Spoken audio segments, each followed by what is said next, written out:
The moonlit forest, the moon hung low in the sky, its glow thin and weary, as though it too mourned for the silence that had fallen over Lumora.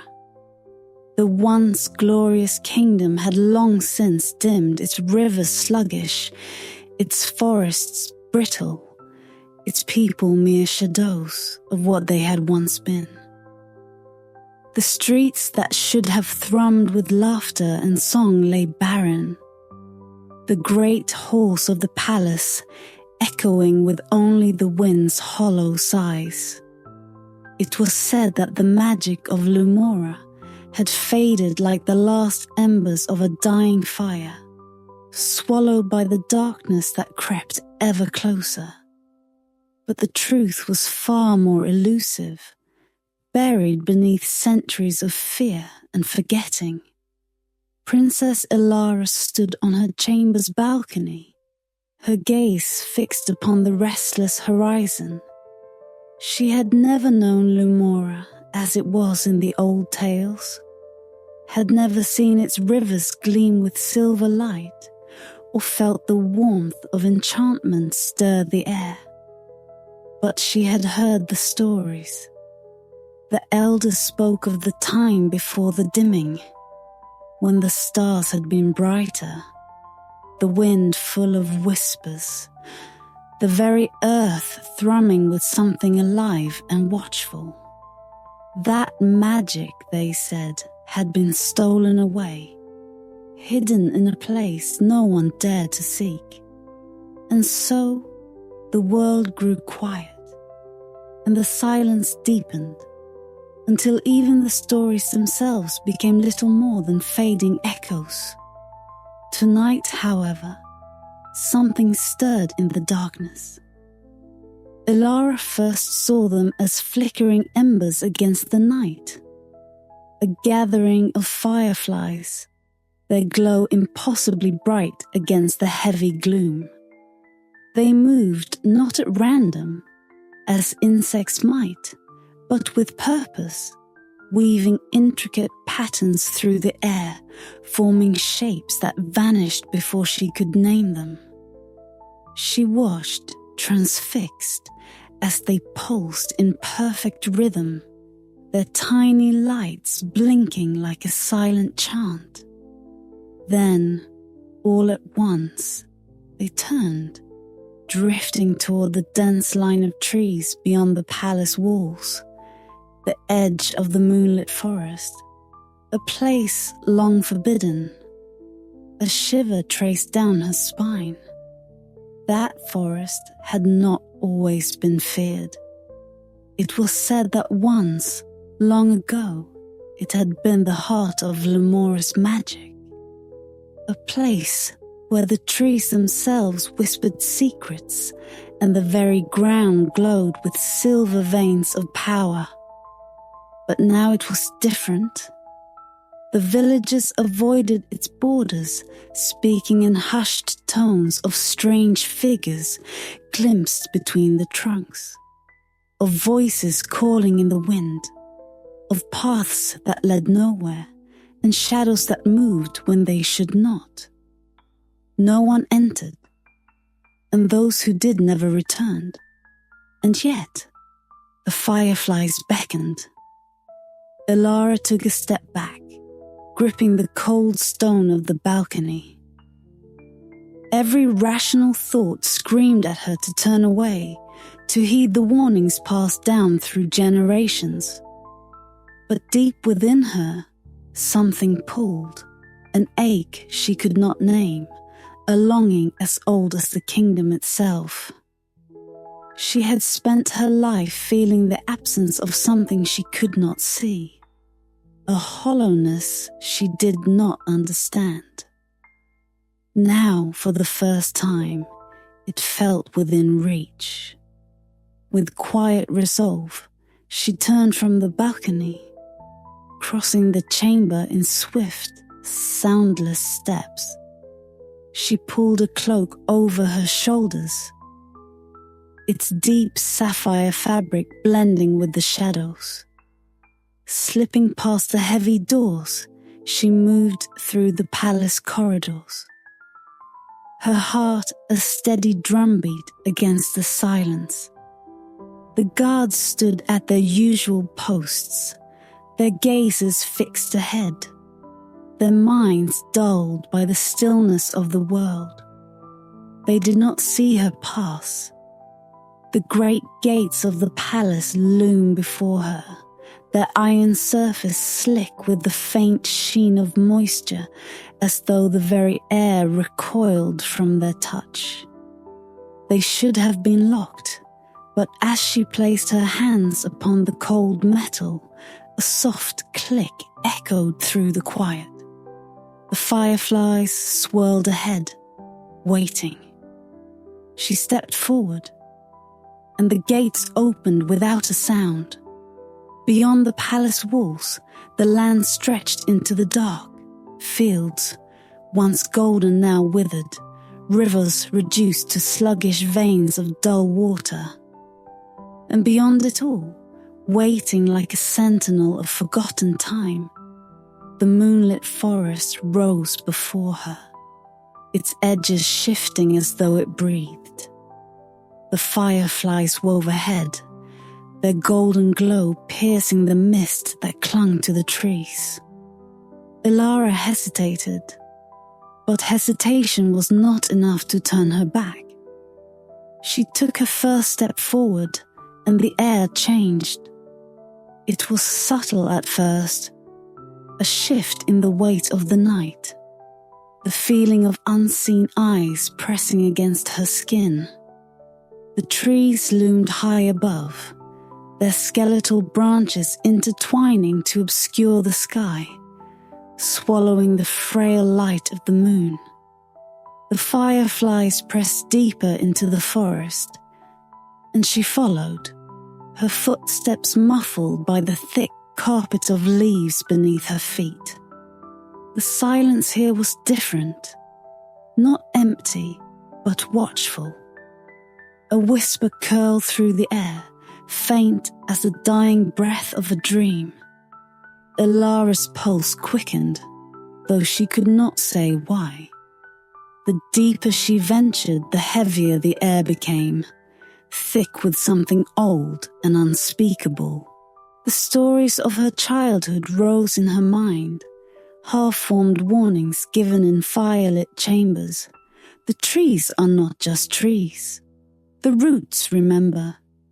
The wind carries voices that are not your own. She pressed on. Then, something shifted.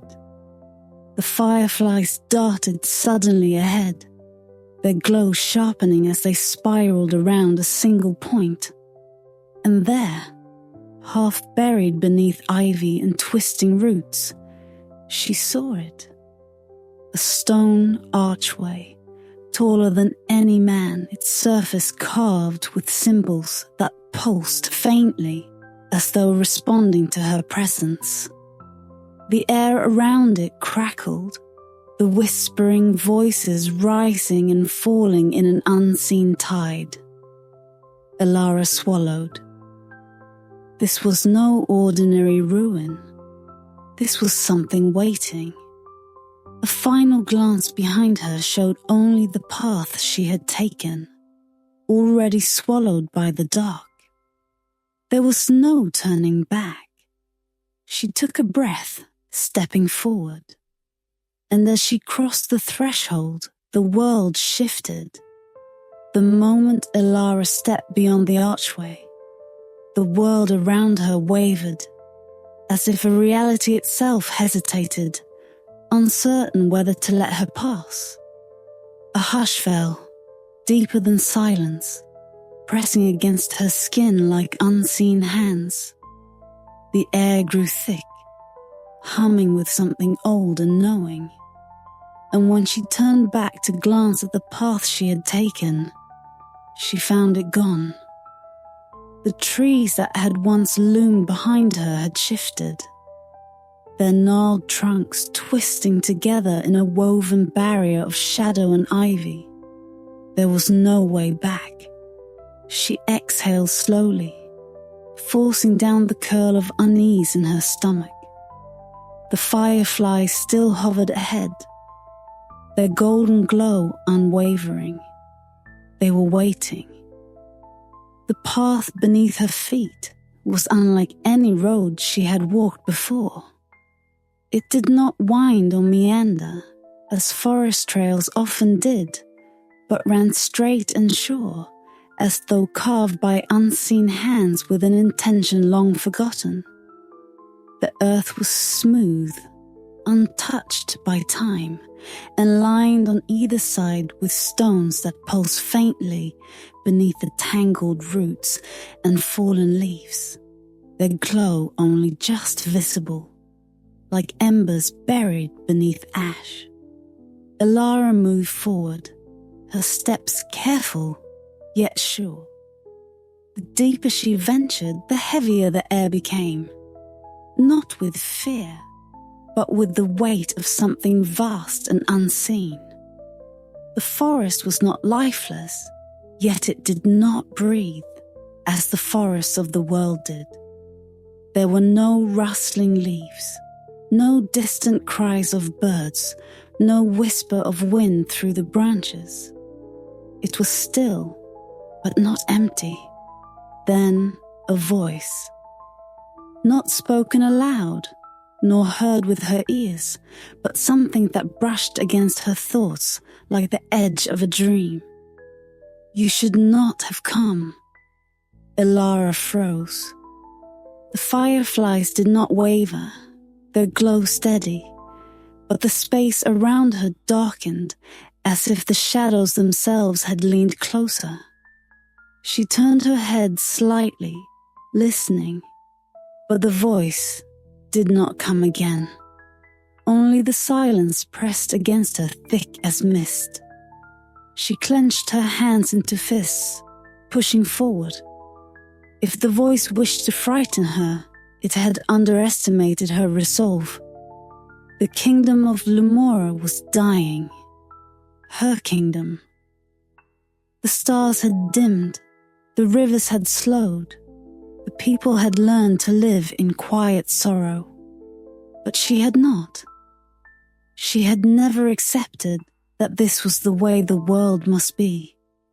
The fireflies led her deeper. Time became uncertain. Whether she walked for minutes or hours, she could not tell. The trees did not change, their twisted forms standing sentinel, their bark etched with symbols too faded to decipher. Then at last the path shifted. The trees parted, revealing a clearing bathed in the pale glow of something unseen. At its center lay a pool, still and dark, its surface like polished glass, reflecting not the sky above, but something else entirely. Beneath its depths, light shimmered like captured stars, their glow pulsing with a slow and steady rhythm. Elara stepped closer. She could feel it now, magic. It curled through the air like the last notes of a song, barely there yet unmistakable. It was weaker than she had expected, like a candle on the verge of being snuffed out. But it was here. It had never left. She knelt at the edge of the pool, staring into its depths. Something about the water called to her, not with words, but with feeling, a pull, an urging. Her reflection wavered, as though something beneath the surface had disturbed it. Then a flicker. A shape moved within the water. Not her own reflection, but another. A figure, standing tall, cloaked in something dark and shifting. She could not see its face, only the glint of light where its eyes should have been. It did not move, did not reach for her, but she felt its presence as surely as she felt the ground beneath her. Ilara's breath came sharp and quick. This was no ordinary vision. This was something waiting. Then the voice returned, softer this time, less a warning than an undeniable truth. You seek what was lost? She swallowed, gathering her voice. Yes. The fireflies had stilled, their glow steady, as though waiting for the answer to be accepted. The figure in the water remained unmoving, but the air around her shifted. Then you must remember. The pool brightened in an instant, light bursting from its depths, swallowing the clearing in a wash of silver. Ilara gasped, blinded as the world around her unraveled. The forest fell away. She stood in a place that was not a place, surrounded by a sky that held no stars, no moon, no end. The air shimmered, and before her, the figure from the water now stood in the flesh. It was taller than any human, its form both solid and shifting, wrapped in something that glowed faintly at the edges. Its face remained hidden, but when it spoke, its voice was not unkind. Do you know what was taken from Lemora? Ilara steadied herself. It's magic.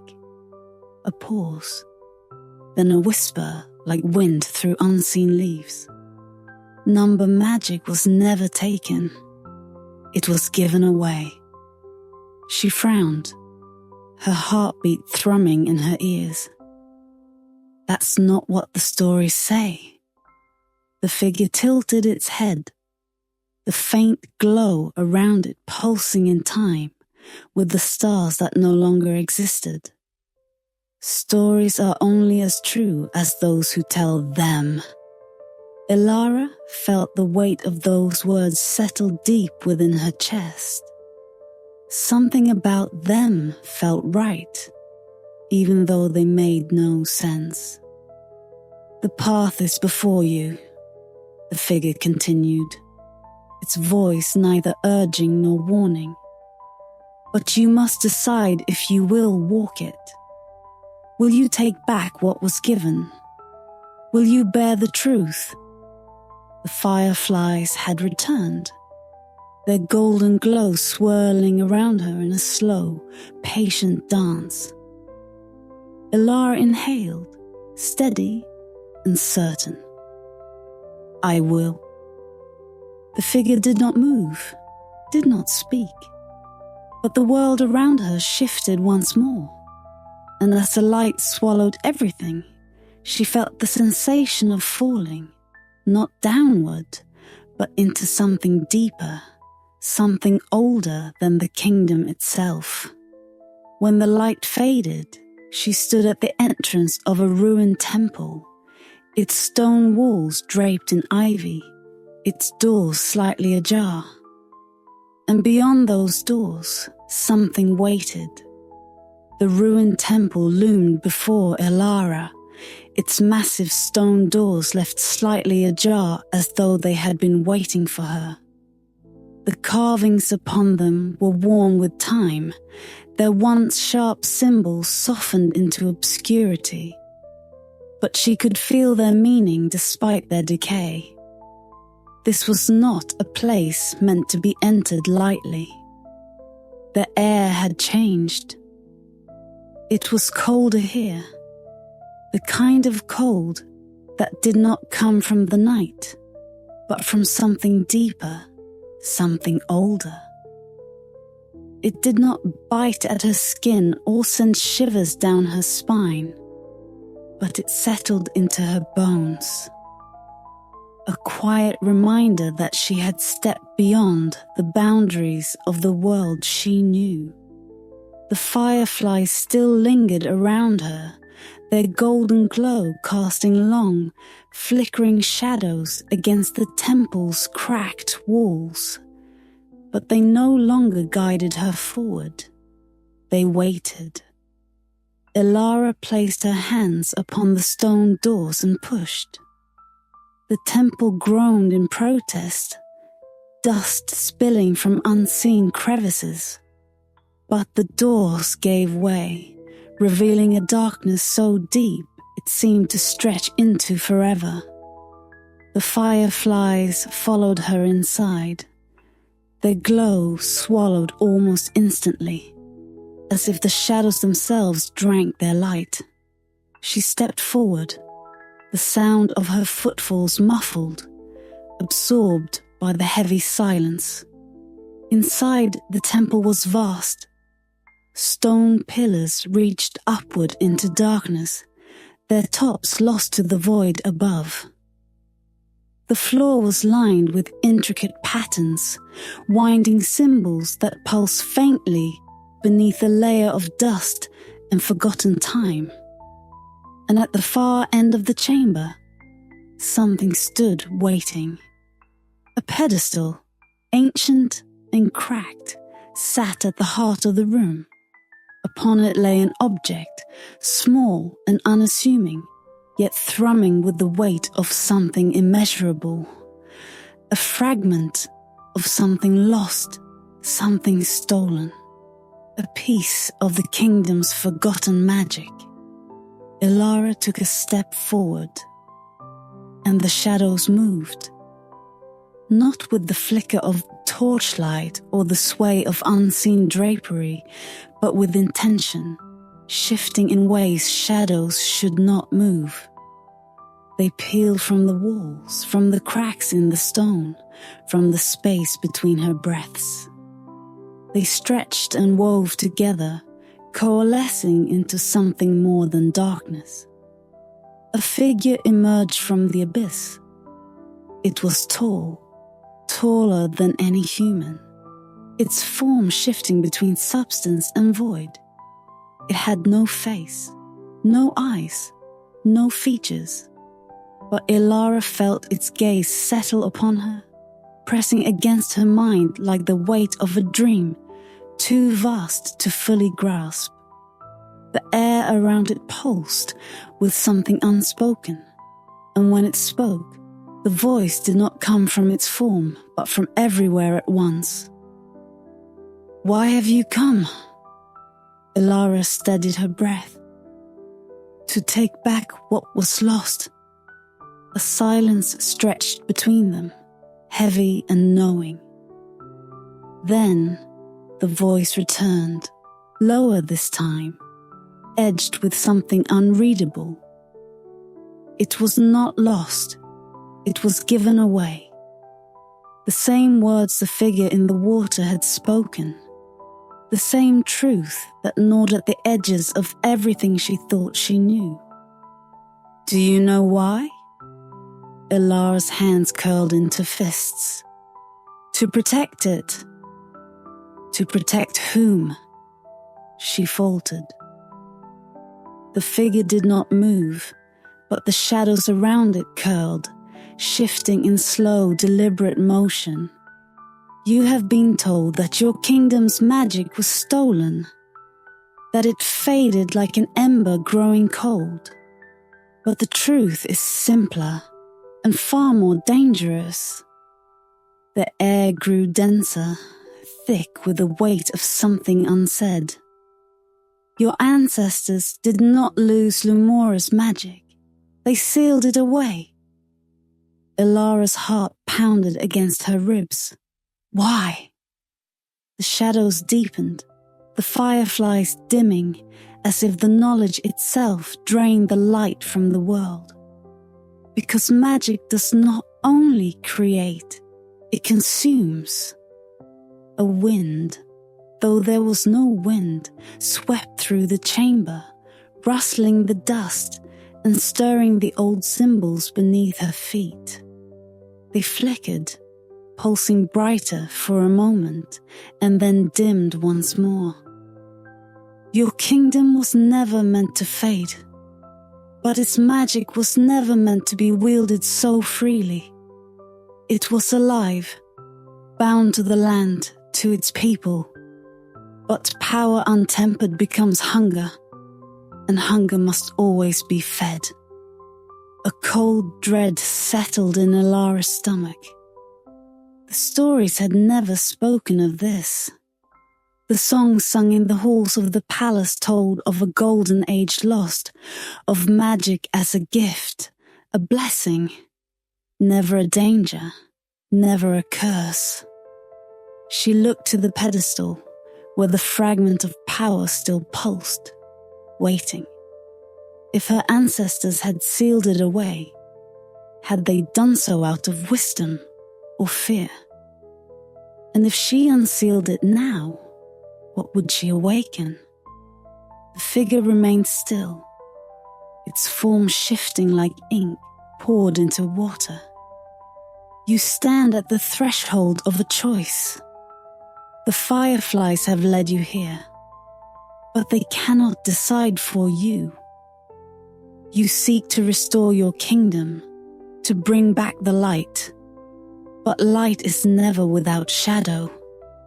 The pedestal pulsed again, and in that moment, Elara saw, not with her eyes but with something deeper, something older. She saw Lumora as it had been, its rivers gleaming, its towers rising against an endless sky. But she also saw the cracks beneath the beauty, the whispering hunger in the air, the magic that ran through the land, wild and wanting. The power was not gone. It had never left. It had only been sleeping, and she was the one who could wake it. Her fingers hovered above the pedestal, her heart a drumbeat in the silence. The fireflies swirled around her, waiting. The shadows curled, watching.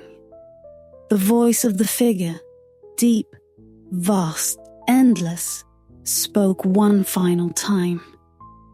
Decide, Princess of Lumora. Will you awaken what was buried? Elara closed her eyes, and she reached forward. Elara's fingertips brushed the surface of the pedestal, and the world shifted.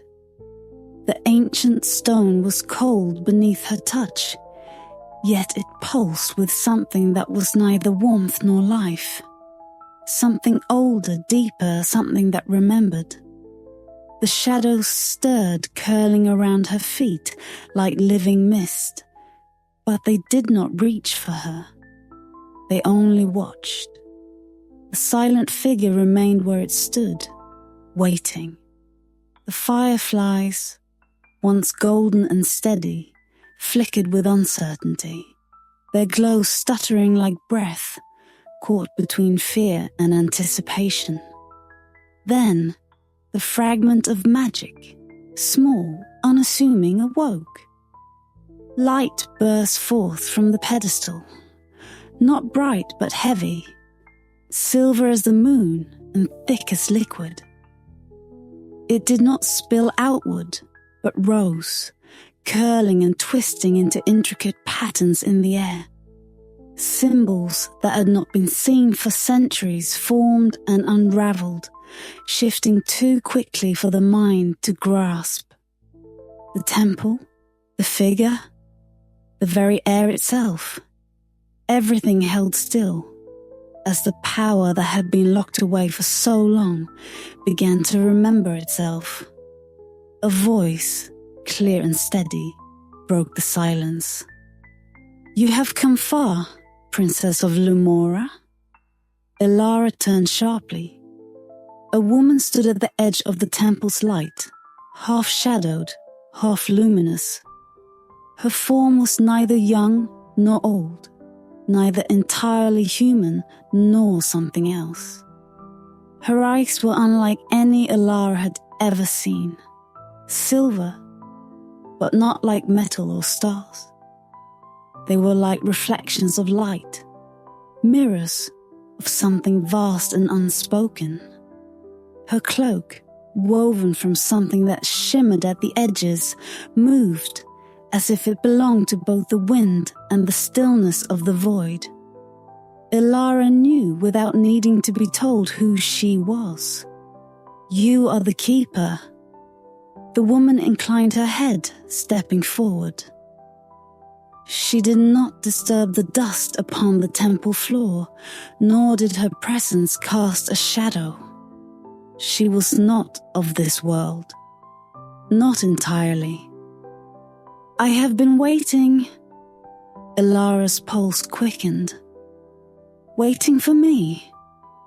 Waiting for someone who would come this far and still dare to reach out? The keeper's gaze flickered toward the magic suspended in the air, still shifting, still remembering. For someone who would seek what was buried, even knowing that some things are meant to stay lost. Elara swallowed, forcing herself to steady. "I need to restore Lumora's magic. Without it, the kingdom will fall." The keeper studied her for a long, unreadable moment. Then she lifted a hand. The temple around them changed. The broken stone became whole. The dust vanished. The air filled with something rich and alive. The scent of rain before a storm. The hum of unseen energy.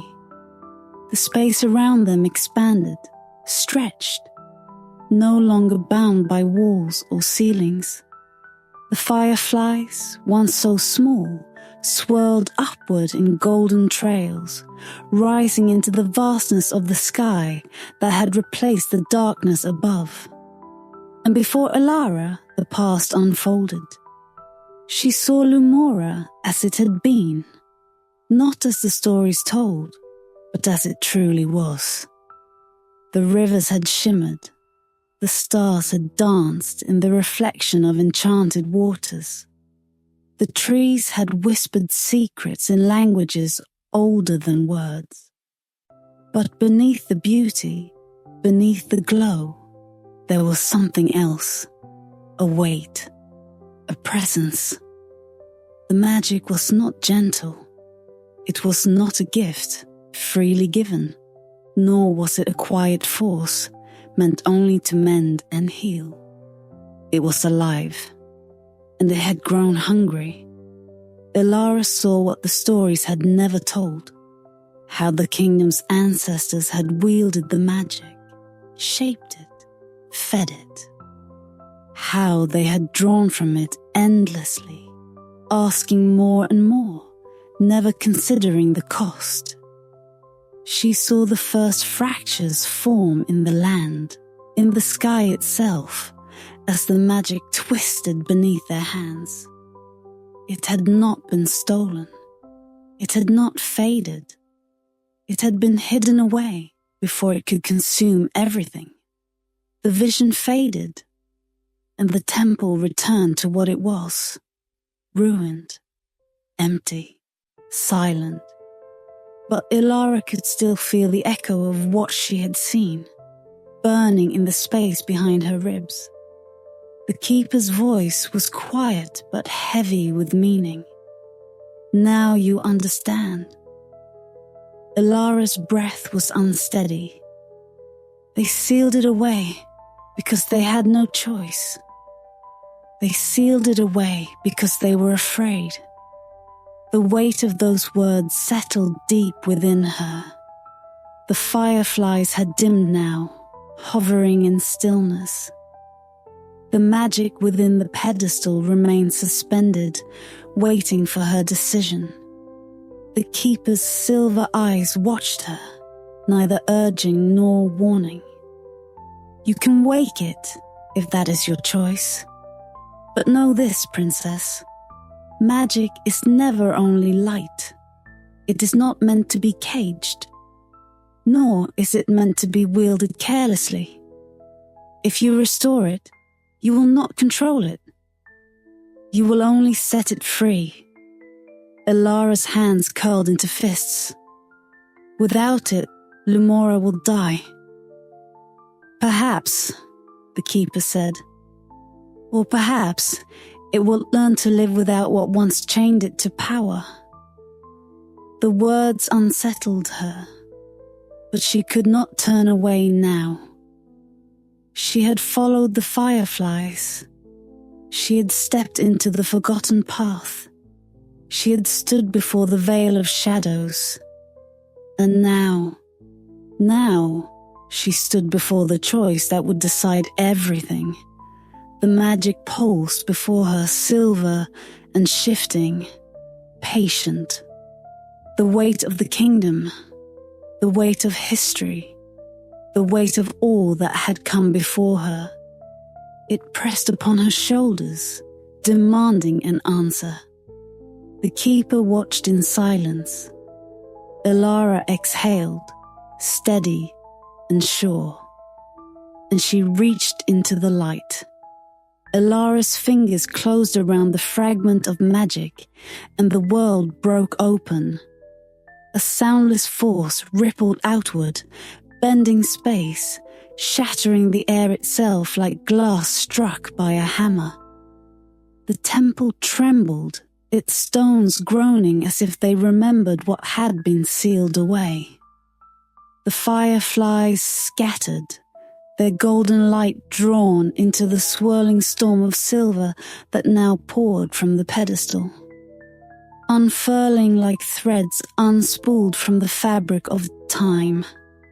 Elara gasped, feeling the magic surge through her, not as warmth nor as light, but as knowing.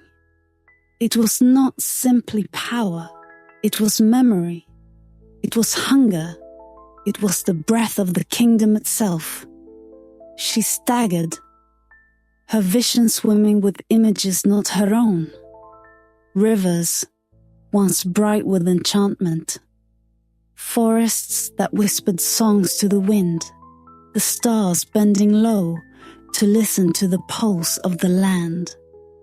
And beneath it all, something deeper, something vast, waiting in the silence beneath the earth, beneath the sky, beneath the bones of every creature that had ever called Lemora home.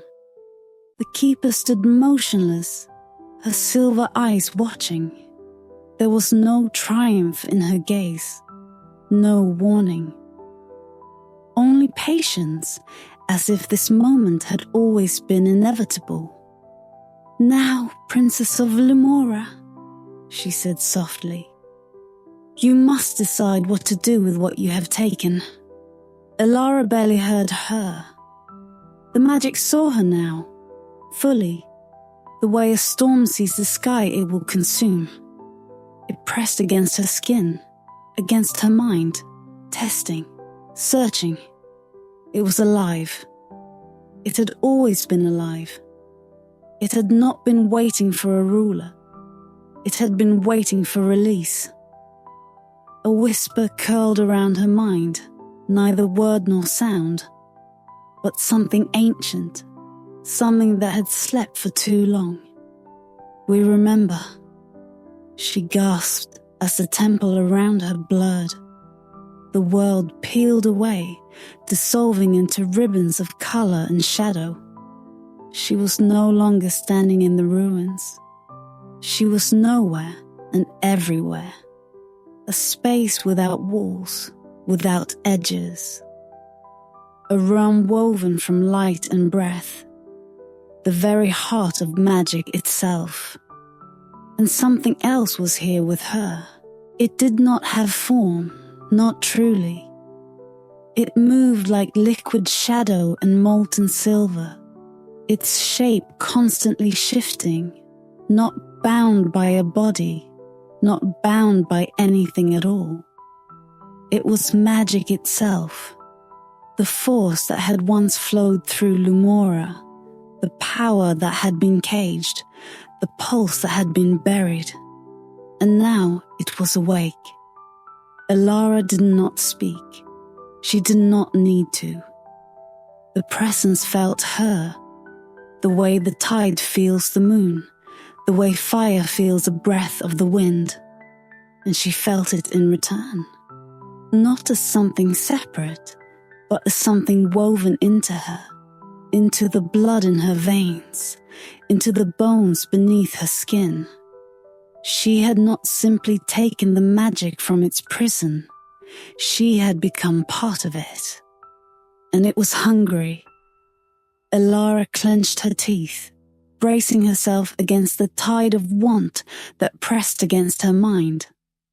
The hunger was not evil, not cruel. It simply was. A force of nature, vast and endless, a river that had been dammed for centuries and now threatened to break free in a flood that would drown everything. You begin to understand. The keeper's voice was distant, but steady. She was still in the temple, yet also here, in this space outside of time, watching. Your ancestors feared this moment. They feared that once magic was unchained, it could never be held back again. Elara gasped, struggling to hold on to herself, to think beyond the flood of raw power coursing through her. Then why? Why let me do this? The keeper's silver eyes flickered. Because you are not your ancestors. A shudder ran through the presence surrounding her, as if the magic itself was listening. They wielded magic as a tool, a thing to be used. You have seen the truth. They never understood that magic does not belong to those who hold it. It belongs to the land, to the wind, to the stars, and to itself. The weight of those words pressed into Elara, deeper than flesh, deeper than thought. This was never about restoring Lumora's magic. It had never truly been lost.